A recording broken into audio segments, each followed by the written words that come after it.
Welcome to the Gracious Woman podcast. Marriage is a lifetime commitment to God and not to the person. Here, we encourage each other to be married to God's vision of the women that we were meant to be. I'm Minister Patience, your host and guide towards this journey of being the gracious woman. So today, we're going to talk about who are you? Who am I? Who am I? Who are you? Do not describe yourself with what you do. Don't say, I am Patience the accountant, or Patience the mom, or Patience the wife. No. Like, who are you? What is your core? What is your core belief system? What are your values? What do you value? I describe myself as being kind, empathetic. So I am kind. I am empathetic. I am gracious. Hence the name of this podcast, The Gracious Woman. I think a lot of times when we become mothers and wives, we forget who we are at the very core of our being. I was very young when I got married. I don't know what your situation is like. Have you lost yourself? For example, I got married when I was very young. I was 19, 20. So I identified myself as being a wife, as being a mother. And so along the way, when the marriage started getting very complicated, it was very hard for me to know right from wrong. And when I say to know right from wrong, I mean I was lost in what society told me I should be doing. Now, society says a lot of things. Early on, I wasn't very strong in my core belief system as a Christian. I just did things based on what I thought was right or what my friends were doing. So later on, when my marriage started crumbling, it was very hard for me to stick to the right principles in the marriage because I didn't personally understand who I was. So again, who are you? Who are you in your marriage? Who are you as a wife? Who are you as a mother? Who are you as a woman? Now, you can define yourself with the activities that you do, but I want you to step away from that. And the reason why it's so important is if your marriage is currently going through struggles, which most of our marriages are, it's very important for you to know what you believe in. If you're a Christian, which I hope you to be, I am a Christian, so my principles are based on my belief and faith in God, in Jesus, in the Bible. So for me, to be gracious in my relationship, to be gracious in my situation is not in response to how my partner is treating me. It is really in response to what God says I should be. Now, as a woman, we need to know our place in our relationships. And sometimes we may think that we have to put ourselves lower or beneath or last. Not necessarily. There were strong women in the Bible that did great things. There is Ruth, for example. There's Naomi, for example. There's Hannah, for example. Hannah was a second wife or third wife, fourth wife, whatever. But we know she was a wife amongst many. Hannah didn't have any children, and she really desired children. We hear that her co-wife, Peninnah, they used to mock her. But Hannah knew who she was. Hannah was a woman of faith. She had serious faith in her God. That is what I mean when I ask you, who are you? Do the situations around you define who you are? What is your core belief system? So, like Hannah, I have a strong faith in God. Whenever I have challenges in my relationship, I bring them up to God. So Hannah had a challenge.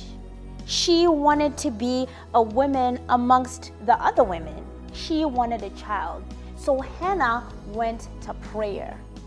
She didn't think about dissolving her marriage. She didn't think about picking a different husband. That is not what she did. Instead, Hannah went to the temple and she prayed. She prayed to the point where people thought she was crazy because she was talking to herself, she was crying, but Hannah was very determined. She prayed and she asked God for a child.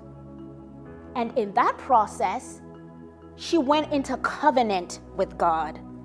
This is how Hannah captured a move of God in her life. How can you capture a move of God in your marriage? What's your situation right now? What's your challenge right now? Like Hannah, I would like to propose that you take it to your prayer closet. I would like to propose that you pray about it and you get into covenant with God. Because in this podcast, what we do is encourage each other to be the women that God wants us to be. We are to encourage each other not to be swayed by the situation and the things that people are saying. No, we are to encourage each other to take our situation to God, because nothing is impossible with God. So what happened with Hannah? Hannah said to God, if you give me a child, a son, I will give him back to you. She got into covenant with God. And what did God do? God responded. And not only that, God gave Hannah a son, not just one, five. And Hannah stuck to her word. When her child was born, she nursed her child and she took her son to Eli. And that is the prophet Samuel we know today, the powerful and amazing man of God that God used. So who are you? Who are you? Who are you? I'm going to leave you with that.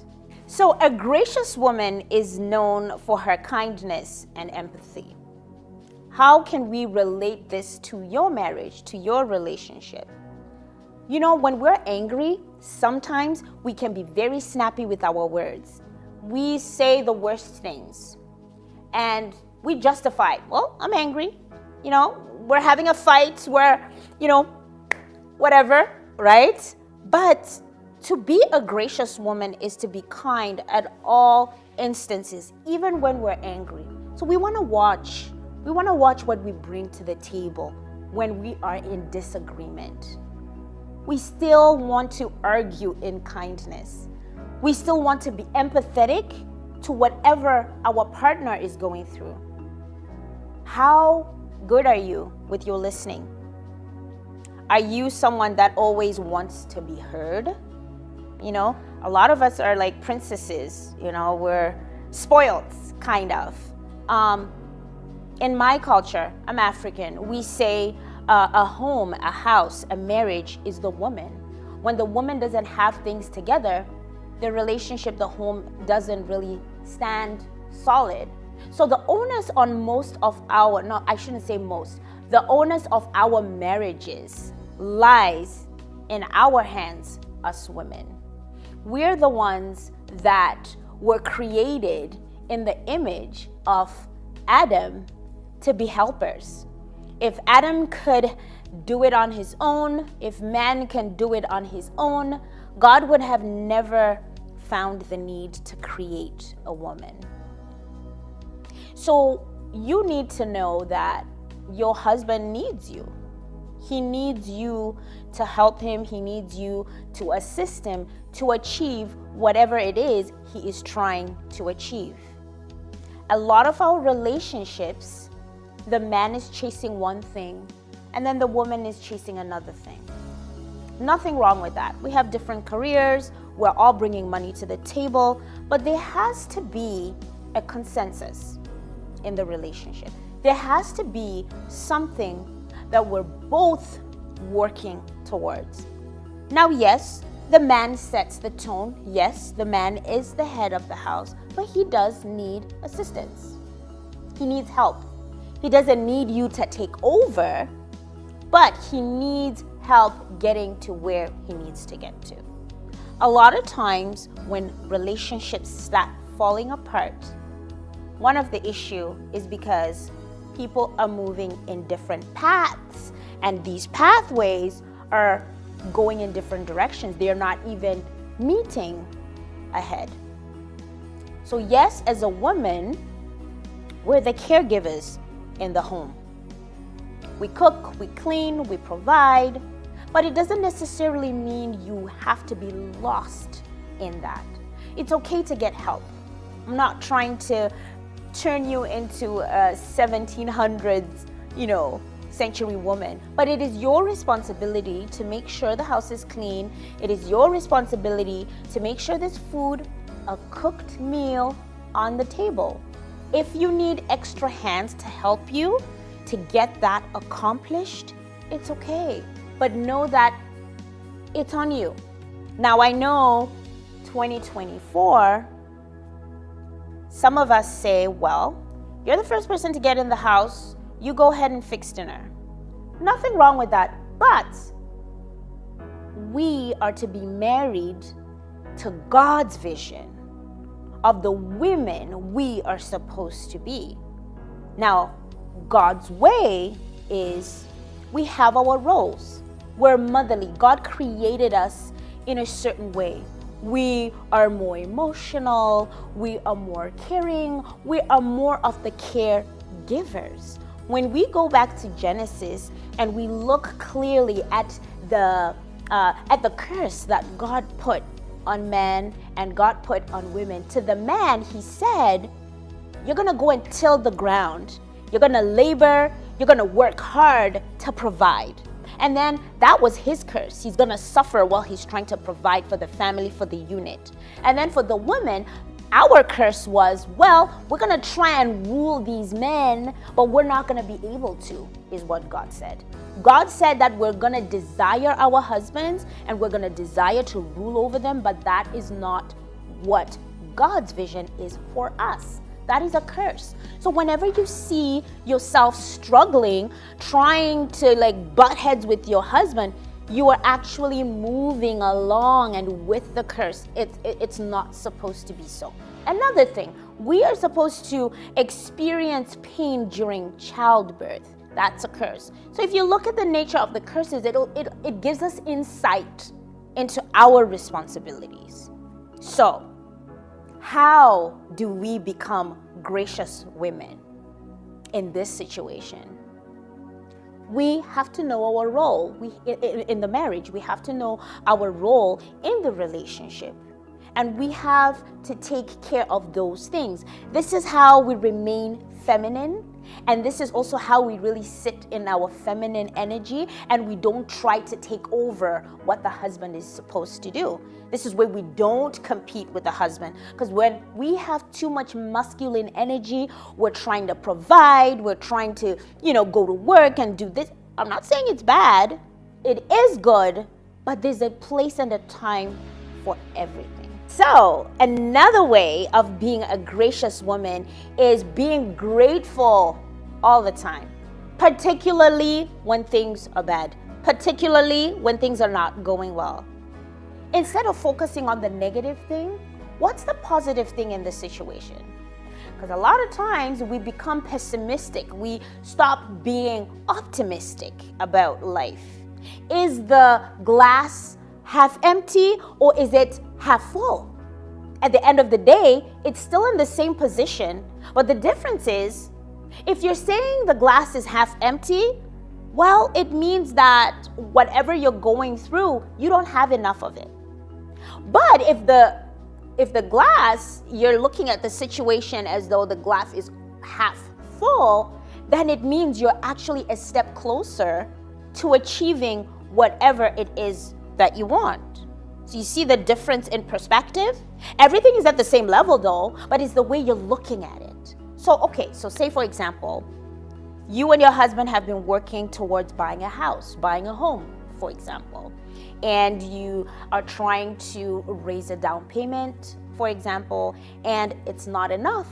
Maybe something's, short or whatever the case is. Now you could look at this situation as, oh my God, I'm never gonna get my dream house. Like it's not happening. Or you could look at it as, oh, God has been gracious. God has been faithful. We have managed to get this amount of money saved up. You see the difference in approaches? One approach is ungrateful. Things are just happening too slowly for you. But one approach, very grateful. Even if it takes 5 years, even if it takes 10 years, that gratitude sustains you. And sometimes it's all about the journey. It's not about arriving. It's not about the destination. It's about smelling the roses along the way.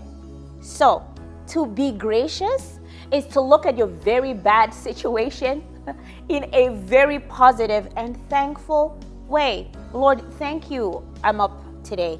Thank you, I can even breathe. Thank you, I went to work. Thank you for the children that you gave me. Find joy in the things that are working. Do not focus on the negative things, because the negative things are there for either a challenge.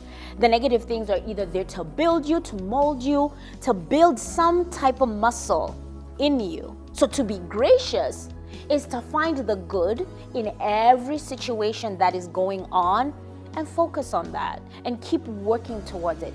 It's a journey. Marriage is a journey of a lifetime. If you think on the perspective of this is my marriage, I'm not going anywhere, things will work out. But if you give yourself options like, well, am I the first person to get divorced?